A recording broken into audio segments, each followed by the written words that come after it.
Sinten ingkang panjenengan damel imami ati?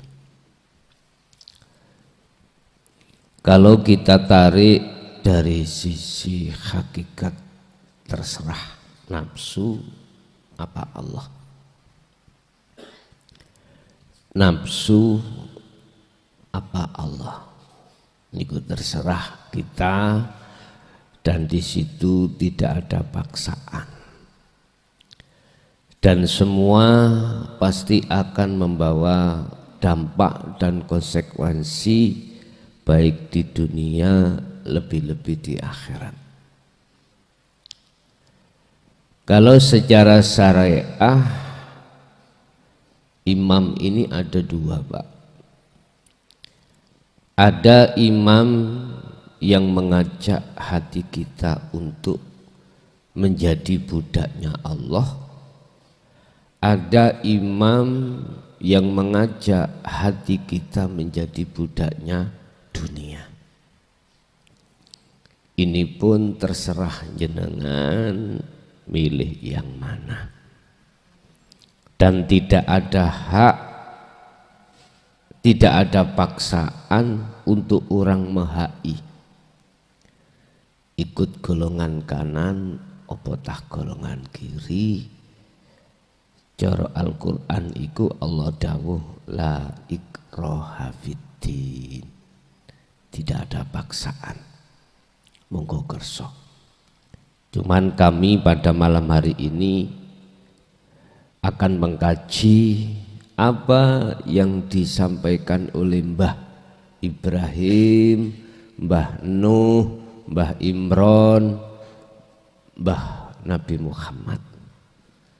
Saya menyampaikan apa yang beliau sampaikan. Sebab beliau itu Hanifan musliman. Hanifan beliau itu berjalannya itu di tempat ditegak yang lurus. Musliman, dia pasrah pada Allah. Jadi tidak ada beliau itu pengajaran tentang masalah hati untuk mengikuti jalannya nafsu, tidak ada. Justru beliau hanifan. Jadi ini wajah tu wajhiyah lilladzi fataras samawati wal arda hanifan, itu mengarahkan, menghadapkan wajah ruhaniyah terhadap wajah Allah. Yang Allah itu fataras samawati wal ardo. Yang dimaksud Allah di situ adalah zat yang maha suci, yang menciptakan, yang menguasai atas semua apa yang ada di langit dan di bumi. Hanifan, olehnya menghadap itu tegak lurus. Wa ma ana minal musyrikin, dan aku, kata Nabi Ibrahim, tidak termasuk golongan orang-orang yang menyekutukan Allah. Jadi di sini nanti kami akan membahas tentang masalah apa yang telah disampaikan oleh Mbah Ibrahim, Mbah Nuh, termasuk yang terakhir Nabi kita Muhammad Sallallahu Alaihi Wasallam. Berkenaan dengan hal itu, maka tolong dibuka yang membawa Quran di dalam surat Ali Imran ayat 79 sampai ayat 80.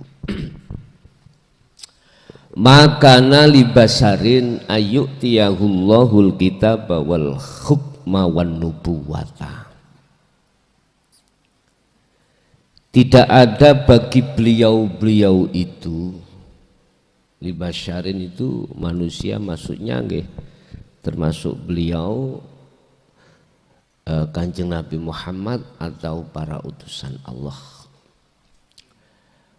Makana libasyarin, tidak ada di dalam benak beliau itu yang beliau itu telah membawa kitab ajaran iki al-hukma wa nubuwah.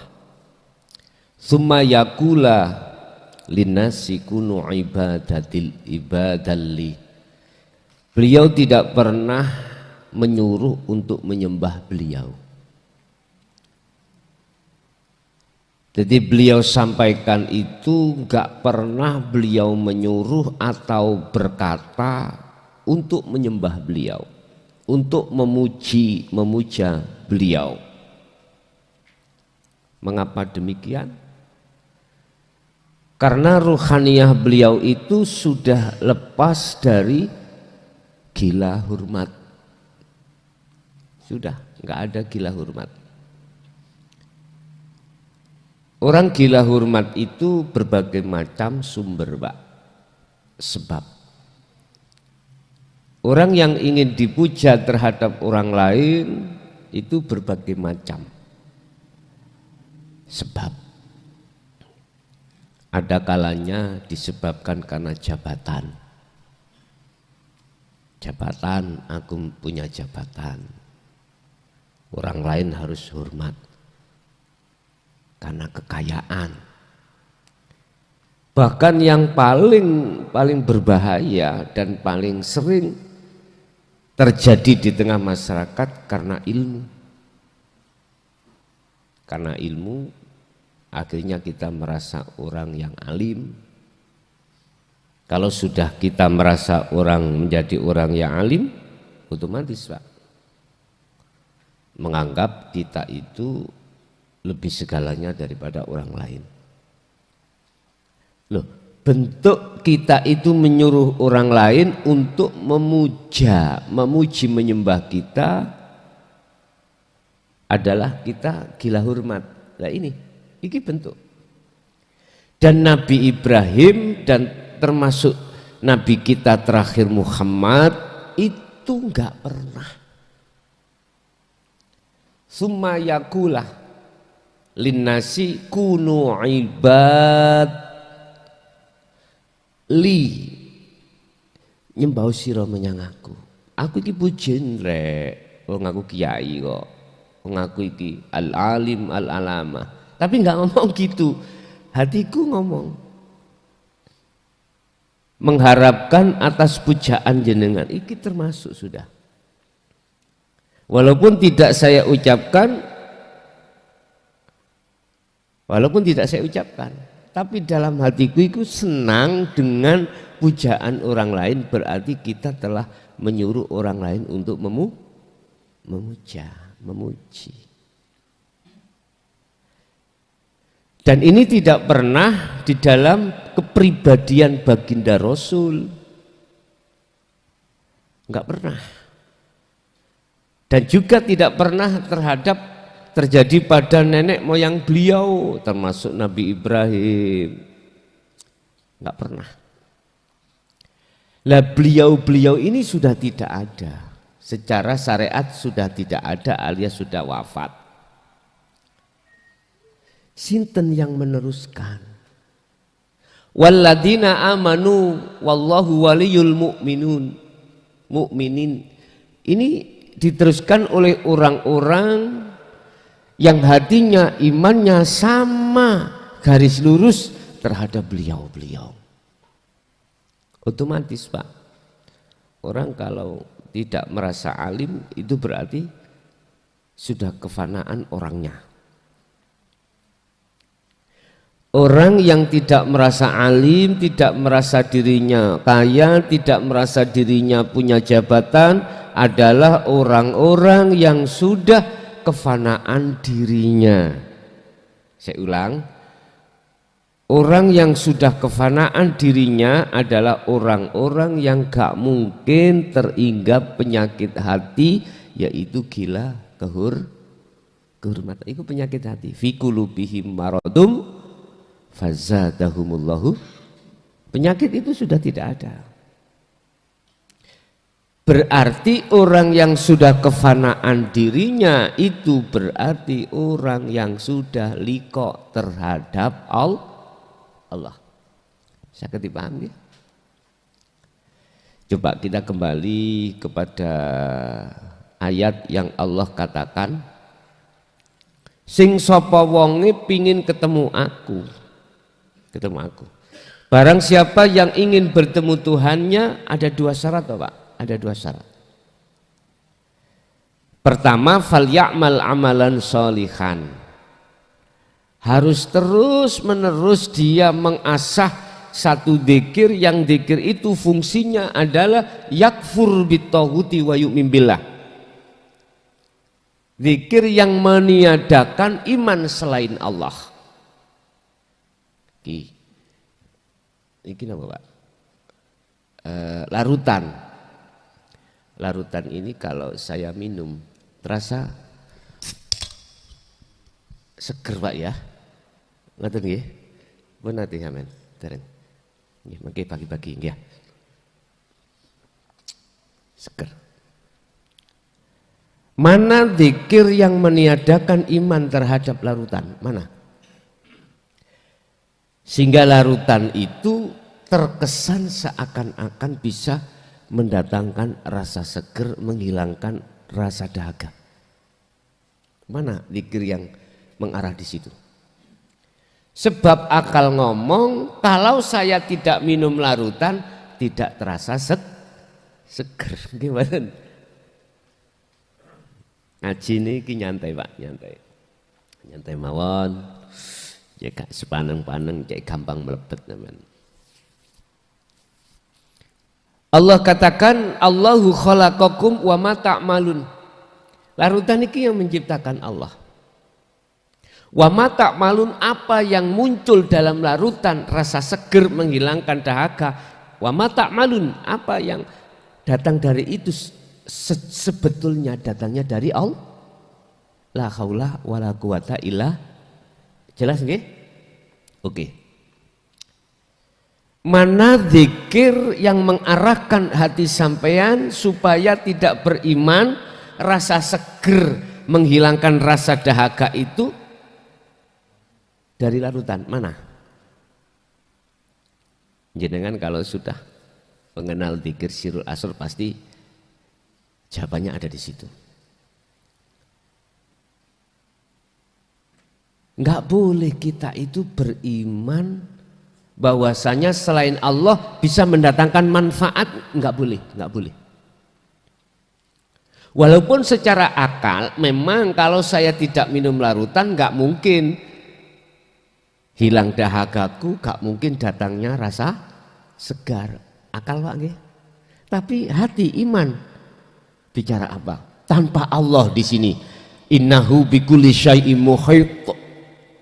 Sesungguhnya Allah itu melimputi atas segala-galanya. Dengan adanya Allah disitulah maka terkesan koyok-koyok larutan bisa mendatangkan manfaat berupa bisa menghilangkan dahaga atau rasa tergantung kita arahnya hati kemana. Lah maksud fal ya'mal amalan sholihan, perbuatan yang bagus itu adalah perbuatan di mana hati kita sudah tidak beriman terhadap makhluk, akan tetapi beriman pada Allah. Wa may yakfur, dan barang siapa tinggalkan bitauhuti, iman selain Allah, wa yu'min billah, maka imannya pasti benar hanya pada Al-Baqarah 256. Itu Pak. Terus untuk menghindari hati kita iman terhadap larutan, di dzikir mana? Ternyata ada di dzikir Sirul Asrar. Sebetulnya dulu-dulu itu sudah ada yang sudah masuk Pak, dzikir Sirul Asrar sebelum kami mengatakan Sirul Asrar. Cuman belum tahu kalau itu dzikir Sirul, mengatakan dzikir rasa. Itu biasanya aku yakin kabehku Allah, tapi pada waktu itu belum dibukakan ilmunya, itu namanya Sirul Asrar. Dan di dalamnya ada 3 pintu, Su'aul Basyirah, wa Ainul Basyirah, wa Hakul Basyirah. Rasa, bertemu, dan menyatakan. Banyak di antara jenengan yang sudah melakukan itu, cuman tidak tahu itu namanya Sirul Asrar. Karena 2014 belum datang. Nah 2014 sudah datang, akhirnya oh iya ingatan. Mbah-mbah ini disik jenengan para sesepuh nih. Itu pertama. Syarat ketemu saya kata Allah, wala yusyrik bi ibadati rabbi ahadah. Jangan kau menyekutukan aku dengan sesuatu. Jangan ada lagi hati kita itu ada selain Allah. Nah, ini digaungkan oleh Kanjeng Nabi, digaungkan oleh nenek moyang beliau termasuk Nabi Nuh, termasuk Nabi Ibrahim. Lah, ini akan diteruskan oleh walladzina amanu. Mereka-mereka yang mengikuti nenek moyang kita, yaitu Kanjeng Nabi dan seterusnya. Lah, walladzina amanu itu tidak harus dari dzurriyyahnya, Pak.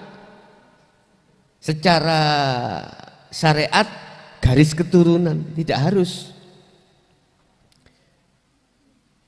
Yang mungkin lebih tren kita sebut habaib nih dulu ya, habaib. Jadi dzurriyyah itu nasab dari beliau-beliau. Tapi juga ada nasab, bukan dari nasab Pak, dari apa? Dari sayyid. Sayyid itu orang dekat beliau. Orang dekat-dekat beliau.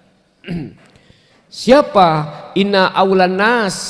Orang dekat-dekat beliau itu siapa? Walladzina amanu. Wallahu waliyul mu'minin.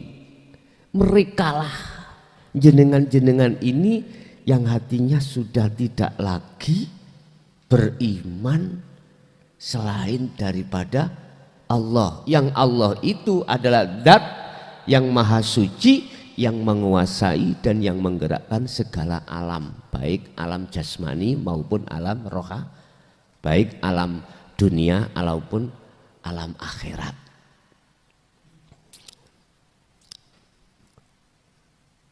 Beliau itu hanya mengatakan kunu rabbaniya bima kuntum tu'allimuna alkitab. Apa? Dia hanya menggaungkan, beliau hanya menyarankan dan menyuruh kita untuk hanya menyembah terhadap Tuhannya, yaitu Allah. Umat Islam mengatakan Allah. Satu sisi dia tidak pernah, beliau mengatakan sembahan aku, pujaan aku, pujiin aku, karena aku sing bimbing awakmu, sing ngasih tahu jalan menuju kebenaran iku aku. Enggak pernah. Inilah dasar bahwasanya beliau itu beliau itu tidak pernah menyuruh umatnya untuk menyembah, memuja dan memujinya. Karena apa? Karena dalam ruhaniyah beliau sudah tidak merasa dirinya yang melakukan, dirinya yang membimbing, tidak, tetapi Allah Subhanahu wa taala. Surat Al-Qasas ini berkenaan juga ada surat Al-Qasas ayat 56, Pak. Allah katakan innaka, sesungguhnya kaum Muhammad, iki langsung Rasulullah loh, nggih. Boten walladzina amanu. Bukan, langsung Rasulullah. Innaka sak temene sira Muhammad iku la tahdi, ora bisa aweh petunjuk, ora bisa aweh bimbingan man terhadap orang ahbabta, sekalipun orang dekat kamu, nggak bisa kaum Muhammad. Ini Allah yang mengatakan terhadap Rasulullah. Nah terus siapa yang membimbing kita, yang memberikan petunjuk terhadap kita? Walakinallaha yahdi may yasha. Ini tak pertegas supaya umat ini tidak salah pujaan. Urusan yang nggak terima nggih monggo, kali ngoten mawon kula. Yang jelas ini secara hakikat supaya umat Islam khususnya hatinya tidak salah memuja, memuji bahkan menyembah. Lah wong Rasulullah sendiri itu sudah dikatakan Allah innaka la tahdi man ahbabta. Sesungguhnya kaum Muhammad tidak bisa kau memberikan bimbingan, pelajaran atau hidayah, petunjuk. Walakinallaha, tetapi yang bisa memberikan petunjuk adalah Allah. Artinya apa, Pak? Jangan melihat makhluk. Ini pelajaran dalam tauhid ya. Sekalipun kayaknya secara syariat itu dari makhluk, tapi jangan melihat makhluknya. Mengapa demikian? Supaya pujaan kita itu betul-betul terhadap Allah. Allah itu maksudnya. Makanya kalau kita terlalu didoktrin di dalam ilmu dohir, sedangkan kita tidak mau belajar ilmu batin, ini bahayanya di situ. Pujaan kita pada makhluk. Kita doktrinnya di ilmu syariah, ya. Memang kelasnya sendiri-sendiri. Tapi bahayanya kalau ruhaniyah kita tidak berpendidikan ilmu hakikat, ini loh bahayanya. Bukan persoalannya salah, enggak. Secara hukum syariat, tapi hukum hakikat ini sangat bahaya. Kan sudah jelas. Maka nali bashar, beliau itu tidak pernah mengatakan yaqula linnas kunu ibadalli, sembahlah aku, enggak pernah. Walaupun secara terang-terangan tidak mengatakan pujiin aku, enggak gitu. Hati kita tatkala itu merasa lebih mulia, lebih bagus daripada orang lain, itu sudah termasuk sindiran kalau kita itu mengharapkan supaya dipuja. Padahal sudah jelas alhamdulillah. Kita sering membaca, kita sering mulai TK dulu itu sudah.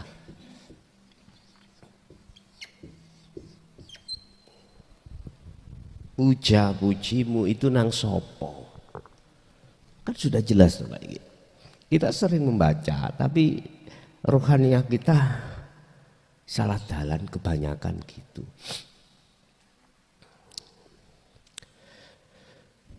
Lanjut. Di surat yang ke-80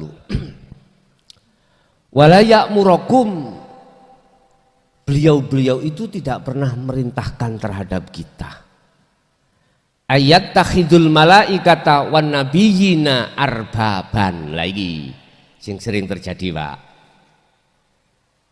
kita itu kalau sudah terjebak di dalam makom mukasyafah, nggak terasa kalau kita itu sama halnya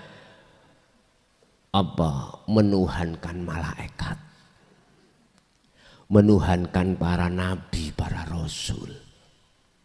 Cuman kita nggak terasa.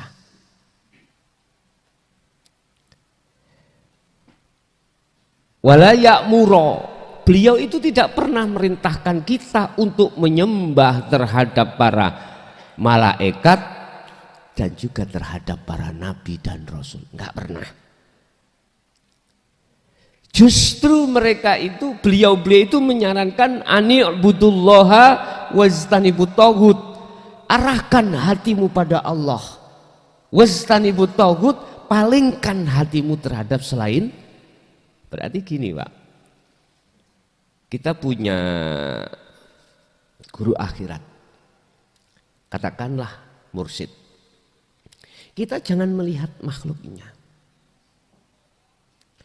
Kita harus melihat di dalam sir beliau hidup itu siapa. Nah gitu loh maksudnya. Jadi hati kita jatuhnya iman terhadap Allah, bukan terhadap makhluk. Dulu memang kita punya cerita, punya kisah, punya sejarah kalau kita itu suka dengan khotam-khotam. Sebab dengan khotam itu akan menjadikan kita orang karomah, orang sakti, mudah cari satu dunia lewat makom tajrid itu. Mungkin ya kita punya sejarah seperti itu. Bicara sak bicara itu mesti mandi, sebab karomah itu memberikan khobar apa yang akan terjadi. Ya.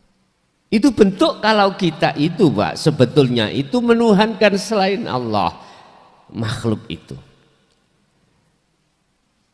Dan beliau mbah-mbah kita itu tidak pernah menyampaikan hal itu. Justru beliau itu menekankan terhadap kita hanya untuk menyembah Allah. Konteksnya ruhania bukan jasmania.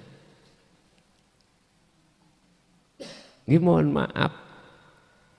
Memang proses itu terjadi pada diri kita ketika saat kita masuk di zona najis, masuk di zona situasi kotor hati kita. Kotor hati kita. Nah, dengan adanya ayat ini ada asbabun nuzul, Pak. Apa asbabun nuzulnya? Karena keadaan ruhaniyah kita ini dalam kotoran syirik pada Allah, maka diturunkanlah ayat ini untuk memberikan peringatan terhadap kita bahwasanya para nabi dan rasul itu tidak pernah menyuruh kita sebagai umatnya untuk memuja, memuji, bahkan menyembah beliau, tidak ada.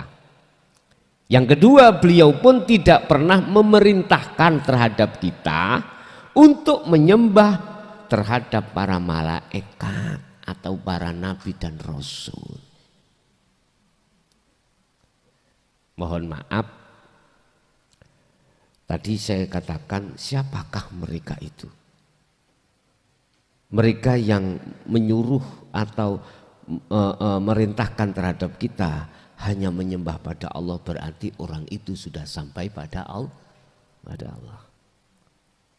Bukan bahasa nama loh Pak. Artinya apa? Beliau-beliau yang satu garis terhadap Kanjeng Nabi, terhadap sinten sampai di atasnya para rasul itu. Kalau sudah sampai pada Allah, nggak mungkin beliau itu mengarahkan rohaniah kita kepada masalah hayatat dunia. Nggak mungkin. Nggak mungkin beliau itu mengajarkan terhadap kita tentang masalah bagaimana rohaniah ini masuk di dalam zona yang sebagai nafsu tiupkan, yaitu hayatat dunia. Nggak mungkin. Justru beliau-beliau itu mengarahkan kita tinggalkan hal itu, supaya kita olehnya menghadap menyembah pada Allah itu hanifan, betul-betul sampai pada Allah. Sebab dikatakan dalam surat Maryam, innallaha huwa rabbi wa rabbukum fa'budu hadzal siratum mustaqim. Yang disebut menyembah iku, sing nyembah wajib ketemu sing disembah. Niku syarat Pak. Dikatakan menyembah fa'budu, yang menyembah itu harus sampai pada yang disembah. Surat Maryam ya, Maryam 36.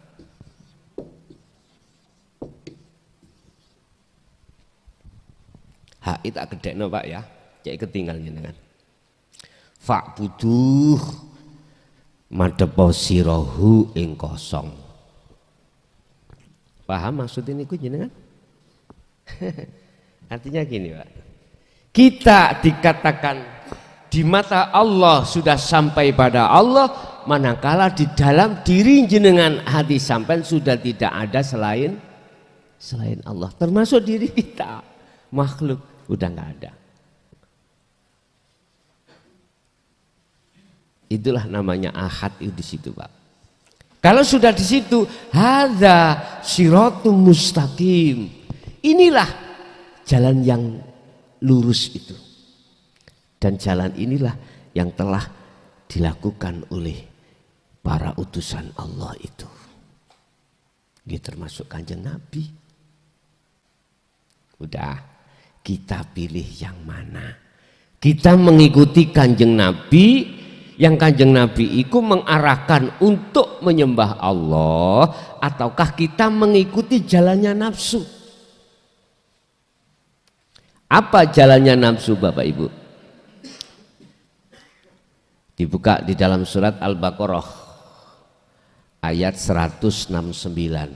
Iki jalani nafsu. Innama ya'murukum bisu'i wal fakhsya.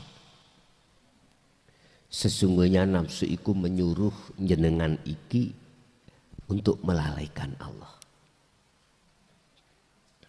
Bisu bikin perbuatan jelek pada Allah. Berarti melalaikan. Caranya nafsu membuat kita lalai pada Allah lewat apa?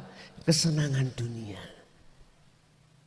Wa zuyyina linnasi hubbus syahawah, dihadapkanlah hati kita terhadap kesenangan kehidupan yang ada kaitannya dengan dunia. Itu pasti.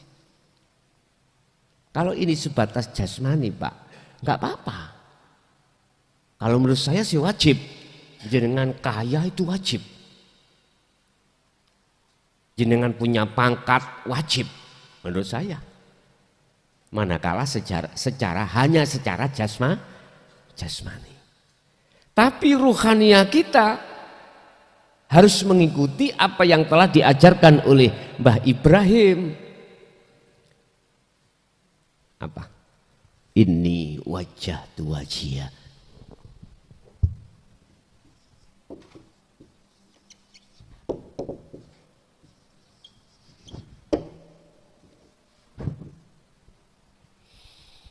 Sesungguhnya ku arahkan wajah ruhku, kata Nabi Ibrahim, wajhia terhadap wajah Allah. Wajah Allah. Ini kalau dalam Thariqah namanya rubitoh, Pak. Mengarahkan wajahnya si murid pada wajah guru.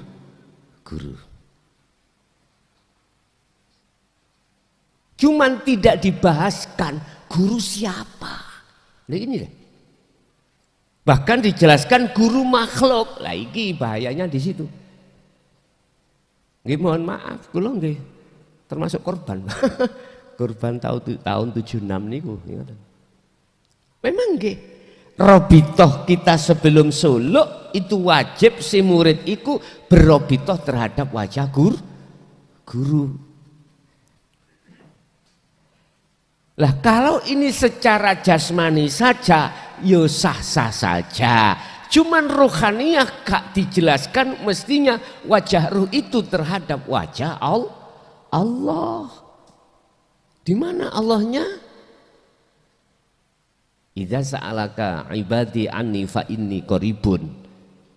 Muhammad, jikalau hambaku tanya tentang aku, jawaban ini qaribun. Sesungguhnya Allah itu dekat. Nah, berarti mboten jauh toh, Pak? Tidak jauh toh. Namanya dekat. Dekat itu relatif. Tergantung sampai di mana kedekatan kita pada Allah. Ada di muraqabah apa di musyahadah.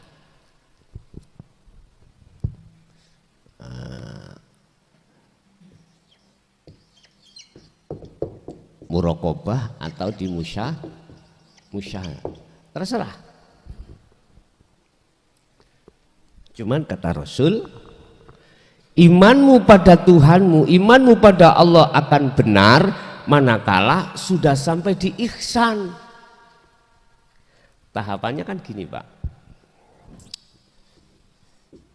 Islam, iman, ihsan.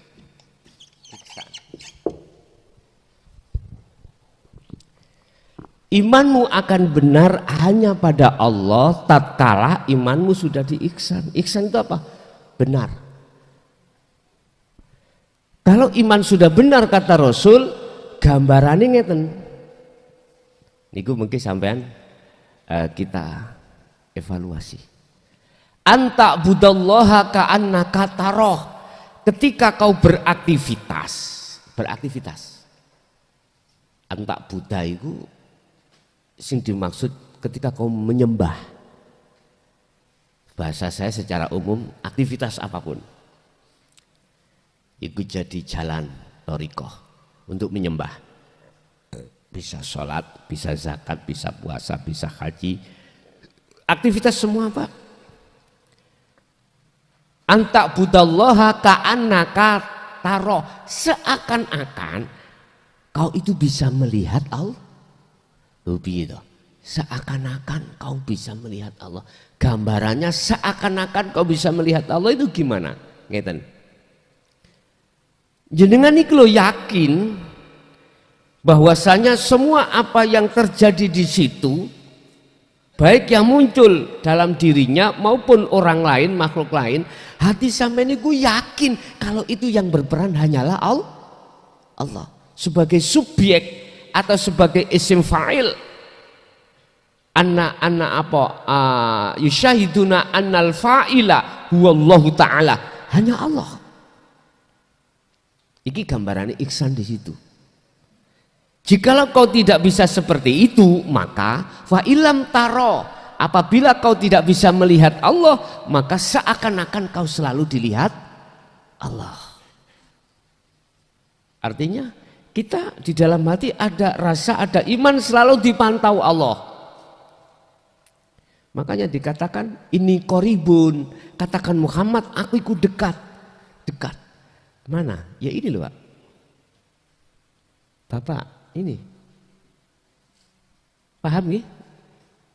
Kalau sanjang itu bukan angin, bukan oksigen, bukan. Innahu bikulli syai'im muhit. Sesungguhnya Allah itu bukan Allah nama yang dimaksud di sini. Itu surat apa? Cari sendiri ya. Innahu bikulli syai'im muhit. Sesungguhnya Allah itu meliputi atas segala apapun. Itu berarti kita ada di muraqabah. Ihsan itu menempatkan ruhaniyah kita iman ada di muraqabah. Muraqabah itu dekat pada Allah. Nah, iman kita kalau masih di sini, mohon maaf, belum dikatakan arif yang sesungguhnya. Oke, ini sudah makrifat tapi ndek-ndekan. Tahu ndek-ndekan Pak nggih? Ndek-ndekan iku eco nek tiba mboten lara. Nggih. Nek tiba kalau sampean tiba ndukur amben diesel kan mboten sakit. Ndek-ndekan namanya. Nah. Apa? Kamil mukamil atau bisa dikatakan ihsan sampean iku dikatakan sudah sampai pada puncak makrifat Allah manakala sudah dimusyahadah.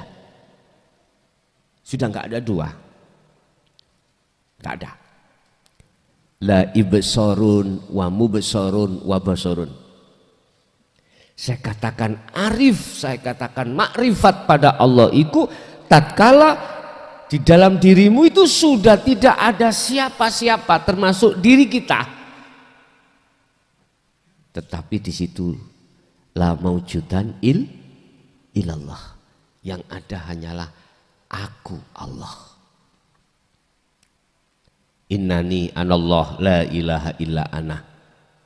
Kata Allah Muhammad disuruh menyampaikan dalam surat Al-Anbiya 25. Wa ma arsalna min qablika mir rasulin illa nuhi ilaihi annahu la ilaha illa ana fa'budun.